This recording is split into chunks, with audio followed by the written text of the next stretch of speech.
mujye kuri Instagram mwitegereze murasanga Rugumi bamaze kumuta ibishanga. Abakobwa bacu banza agasuzuguro bro, banze basigaye banga kuba gatobero. Mutesi byo ravuga ati yunyubaha ntabwo ari kujya kuri social media ngo ntumire muri anniversaire yawe bwana generali ntaho nzaza. Ni umuherwe w'umunyatanzania ariko yamenyerewe cyane mu Rwanda, nta wundi ni Rugumi Hamad Saidi.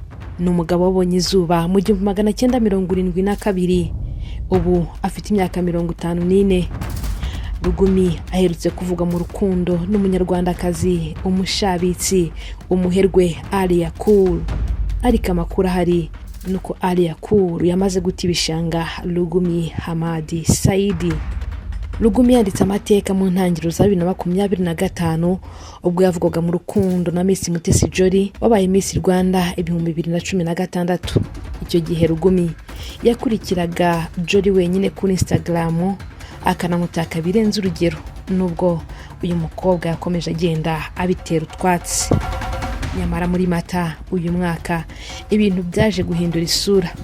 Rugumi Saidi yagaragaje ko amaso ye y'umutima yamaze kuyakura kuri Miss Jolly ayerekeza ku muherwe Alia Cool. Uyu ni umukinnyi wa filime ukomeye hano mu Rwanda. Kugeza icyo gihe Rugumi yakurikiranaga kuri Instagram umuntu umwe ariwe Alia Cool gusa. Ibintu byashimangiraga ko uburanga bw'u Rwanda aribwo bukomeje kuyobora umutima w'uyu muherwe Rugumi Saidi. Nyuma y'igihe Rugumi Saidi na Alia Cool bavuga mu rukundo, nubwo nta numwe wigeze avuga ku byabo, uyu mugabo kwifata byaranze aca amarenga ko yihebeye uyu mugore w'umunyarwandakazi. Rugumi Saidi yabigarutseho ubwo yajyaga hatangirwa ibitekerezo kuri konti ya Instagram ku rukuta rwa Alia Cool, maze ku ifoto yari yasangije amukurikira Alia Cool akurikizaho amagambo avuga ati rukundo rwanjye. Iki cyabaye ikindi kimenyetso cy'uko urukundo rwa Alia Cool n'uyu mugabo rwari rugeze aharyoshye. Ibi byakomeje ubwo Rugumi Saidi yakomezaga agenda ku mafoto yose Alia Cool yapostinze agenda ashyiraho udutima tugaragaza urukundo. Ariko ibi byaje guhinduka nyuma y'uko umuherwe Alia Cool amaze gukura mu nshuti Rugumi Saidi mu bakurikira kuri Instagram, mu gihe Rugumi Saidi nawe atagikurikira Alia Cool.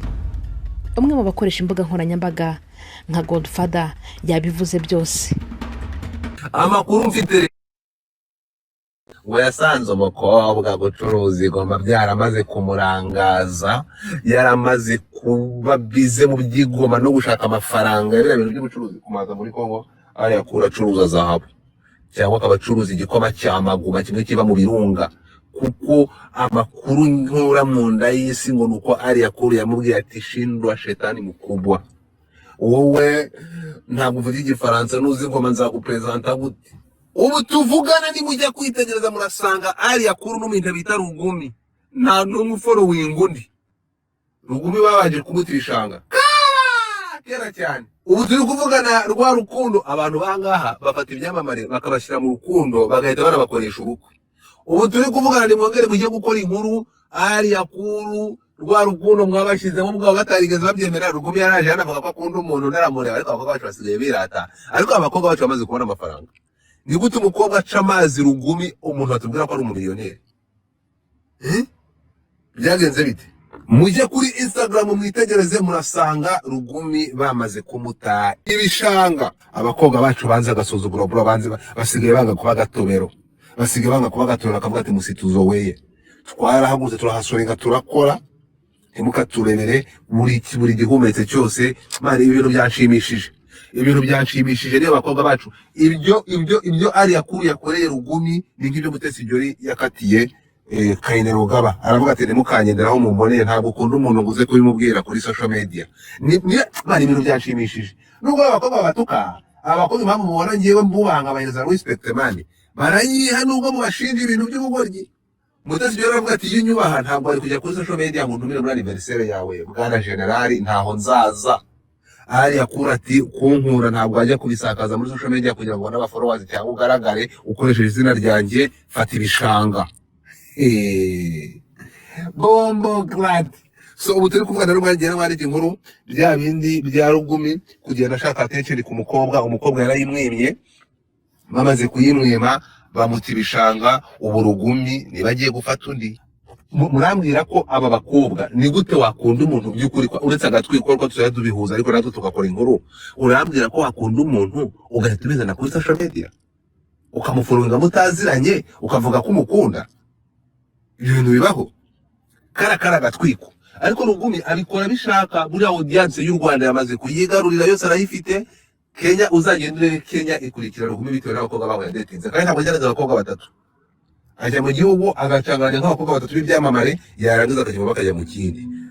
Ndi kwibaza arakomeza nk'u Burundi, arajya mu Bugande, arabikora ati?